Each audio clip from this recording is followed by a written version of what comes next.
Prestes a completar 58 anos, Brasília é o tema da nossa nova série de reportagens. E para começar, um capítulo inteiro dedicado ao idealizador, Juscelino Kubitschek, que deu vida à nova capital e deixou histórias por onde passou. Ele tinha os cantos preferidos e foi aqui perto que viveu os últimos dias de vida.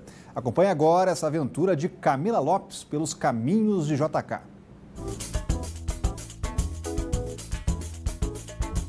Era para ser uma cantina de um canteiro de obras, mas esse restaurante humilde resistiu ao tempo e há 60 anos continua levando não só comida à mesa, mas também história. As falhas nas tábuas da parede ou as fotos em preto e branco da construção da barragem do Lago Paranoá reafirmam que por aqui muita coisa aconteceu e muita gente passou. Entre os mais de 2.000 operários que frequentavam o lugar, estava um personagem ilustre, Juscelino Kubitschek. Só vinha ele e o motorista, não tinha segurança em volta dele, né? Então era um homem humilde, era um homem que se misturava no meio dos peões, botava um macacão por cima do terno, botava um capacete, e todos olhavam, onde é que está o JK? Ele estava misturado ao meio a todos aqueles peões que estavam erguendo a barragem. Calixto já se foi e hoje é o Fábio que toca o restaurante. Mas o prato, aquele que fazia JK voltar sempre, continua enchendo a cozinha daquele aroma de tirar o fôlego, o cordeiro assado na brasa. Uma refeição que eu tive o prazer de experimentar e entender o porquê era tão apreciada pelo então presidente. Mas para o Fábio, esse prato mexe muito mais do que só com o paladar. Ele tem mais emoção que tempero. Acho que isso faz o prato ficar bom.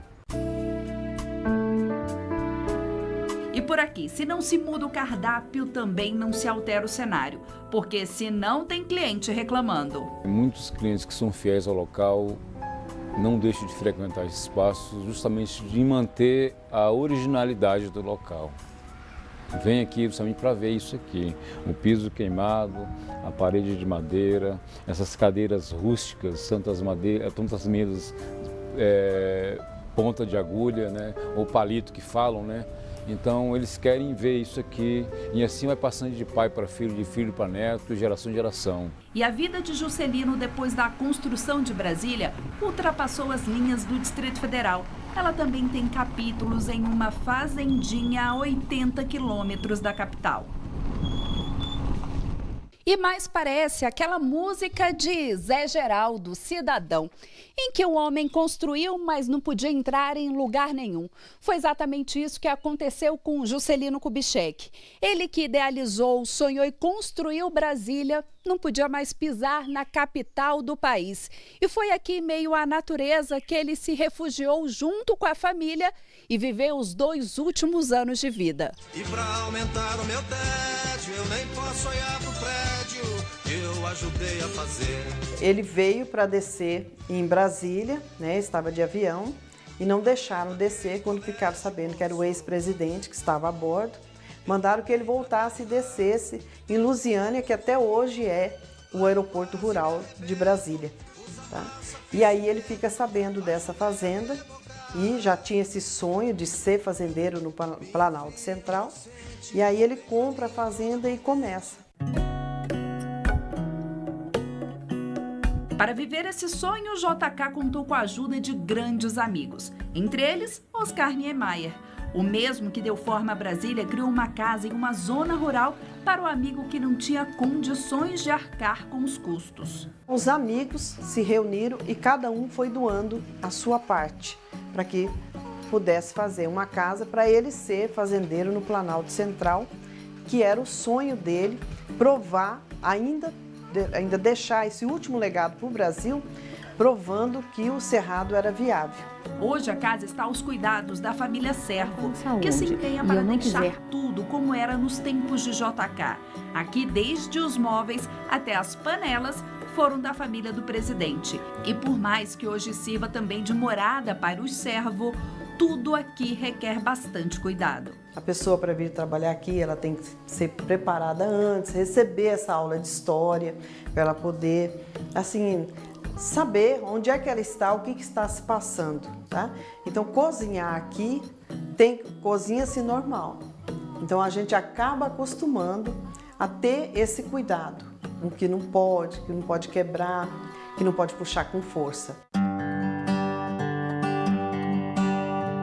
E se na cozinha ainda tem receita, na estante tem mais de 1.800 livros, que entre uma página e outra tem a escrita de JK. A gente encontra cartas dele, né, escrita em próprio punho, e vários bilhetinhos dele, e também várias obras como de Raquel de Queiroz, Celso Furtado, estão assim autografados direto do autor para ele, para JK. Mas as grandes preciosidades não estão guardadas só entre as paredes da casa. A 5 minutos dali, um mirante com uma visão de tirar o fôlego. Juscelino estava interessado em apreciar algo que estava além da natureza. Todas as tardes, vinha fazer as suas orações e poder contemplar as luzes de Brasília. O filho que ele não podia visitar, que ele não podia ir, né?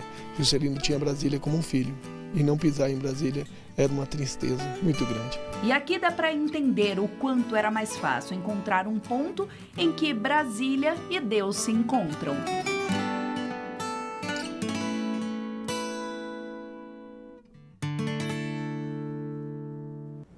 Bela reportagem. Tem mais aqui no Band Cidade. Olha, o Supremo Tribunal Federal encerrou a sessão desta quarta-feira sem decidir se o deputado afastado Paulo Maluf terá direito a um novo recurso contra a condenação por lavagem de dinheiro. O placar está em 4-3 contra o pedido do político e o julgamento será retomado daqui a pouco, às 14h. A sessão do plenário do Supremo foi convocada para analisar 2 recursos da defesa de Paulo Maluf: a manutenção da prisão domiciliar e os embargos infringentes contra a condenação de 7 anos e 9 meses de prisão por lavagem de dinheiro imposta ao ex-prefeito de São Paulo. Os advogados questionaram a decisão do relator, o ministro Edson Fachin, que em dezembro do ano passado determinou o início do cumprimento da pena em regime fechado por entender que já haviam sido esgotados todos os recursos nos tribunais superiores. Mas, há 2 semanas, o ministro Dias Toffoli mandou soltar Maluf, que estava no complexo da Papuda, em Brasília, e autorizou a transferência dele para São Paulo, onde o político de 86 anos passou a cumprir prisão humanitária domiciliar em função do agravamento do seu estado de saúde. A decisão abriu uma polêmica no Supremo. Pode um ministro da Suprema Corte derrubar a decisão de outro ministro? Dias Toffoli se defendeu. Deferi em caráter humanitário, não sem antes entrar em contato com o eminente relator da Ação Penal 863 e não sem antes entrar em contato com Vossa Excelência, ministra Carmen Lúcia, presidente do Supremo Tribunal Federal. O representante do Ministério Público negou o pedido de habeas corpus para a defesa. Disse que todos devem cumprir a lei e que não haveria provas de que o estado de saúde de Maluf piorou no período em que esteve na prisão. A sessão prosseguiu com o voto do relator sobre os embargos infringentes.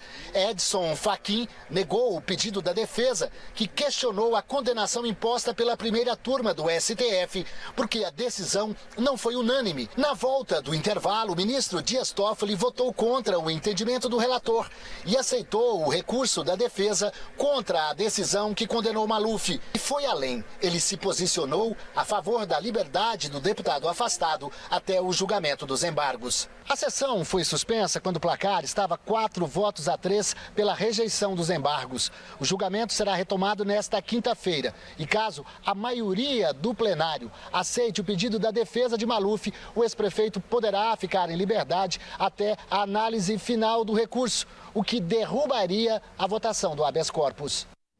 E a Agência Nacional de Saúde quer regulamentar até junho a cobrança de franquia em planos de saúde. A medida é criticada por órgãos de defesa do consumidor. Sobre esse assunto, a gente volta a falar ao vivo com a Renata Dourado. Quer dizer que o consumidor vai ter que pagar mais pelo plano de saúde, Renata? Pois é, tudo indica que sim, Rodrigo. Então, boa parte dos brasileiros que têm um plano de saúde pagam uma quantia mensal e tem direito de usufruir desse plano de saúde. Ocorre que cerca de 50% dos brasileiros que também têm plano de saúde pagam uma espécie de coparticipação. Então, além de pagar o valor mensal, se fizer uma consulta, se fizer algum exame, também paga mais por isso. Só que isso não é regulamentado no nosso país. E é exatamente isso que está prestes a acontecer. Há cerca de 2 anos, a Agência Nacional de Saúde vem tentando conversar e negociar com as operadoras de planos de saúde, também com representantes do consumidor para entrar num acordo. Pode ser que isso aconteça agora. Se isso acontecer agora, só vai começar a valer no final do ano ou no começo do ano que vem. Mas é importante destacar o seguinte, se a pessoa já tem um plano de saúde, ela não é obrigada a aderir a esse sistema, que só vai valer realmente para os novos planos de saúde, para as novas adesões. Então, ela não é obrigada a migrar, ela só vai migrar se ela quiser. Então, entre as propostas que estão sendo aí analisadas, teria um teto para você pagar essa franquia. Qual seria esse teto? Por exemplo, eu somando ali o meu plano de saúde, as mensalidades, eu pago R$3.000 por ano, por exemplo, para o plano de saúde. Então, o valor que eu vou pagar a mais não pode ultrapassar os R$3.000. Então, eu pagaria R$6.000 pelo plano de saúde. Se eu tiver que usar mais, aí quem iria arcar com esses custos seria a própria operadora, ou seja, seria o dobro, então, do que eu pago. Agora, os representantes aí de institutos que representam os consumidores dizem que o consumidor, infelizmente, Rodrigo, vai sair perdendo com isso, porque uma coisa é você ter ali a certeza de um valor X que você vai pagar por mês. Outra coisa é você não saber, na verdade, quanto que você vai ter que pagar por mês, né? Vai pesar no bolso, né? Renata, agora, Cláudio Humberto, quem poderia defender o consumidor nessa hora? Bom, a polícia, a justiça talvez, o Ministério Público, né? O fato é que ninguém está defendendo as vítimas dos planos de saúde.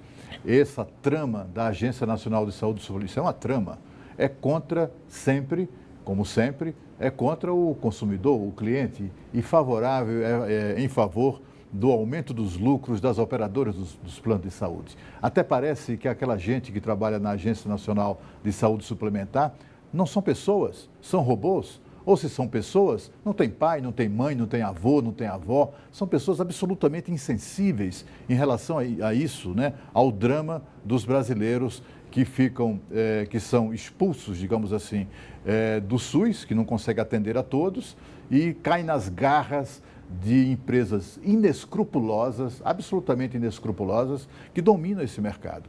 Essa história da franquia, da adoção do sistema de franquia no plano de saúde, é uma das maiores canalices que já foram engendradas pelos tecnocratas dos planos de saúde. Se é que isso não é ideia das próprias empresas imposta aos seus muito amigos integrantes lá dessa agência reguladora. O fato é que está sendo tramado mais um plano, mais um golpe contra os cidadãos que já sofrem tanto com a exploração dos planos de saúde. O sistema é muito parecido, eles copiaram do sistema de seguro de automóvel, por exemplo. Você faz o seguro do seu carro, tem lá uma franquia e até se você houver um acidente e a despesa a sua franquia, por exemplo, for de R$3.000 e a despesa for abaixo dos R$3.000, você vai pagar a despesa. O seguro só paga se for acima desse valor. É exatamente o que esses pilantras estão tentando impor ao Brasil. E a seguir, incêndio em oficina destrói 7 viaturas da PM em Vicente Pires. O Band Cidade está voltando já.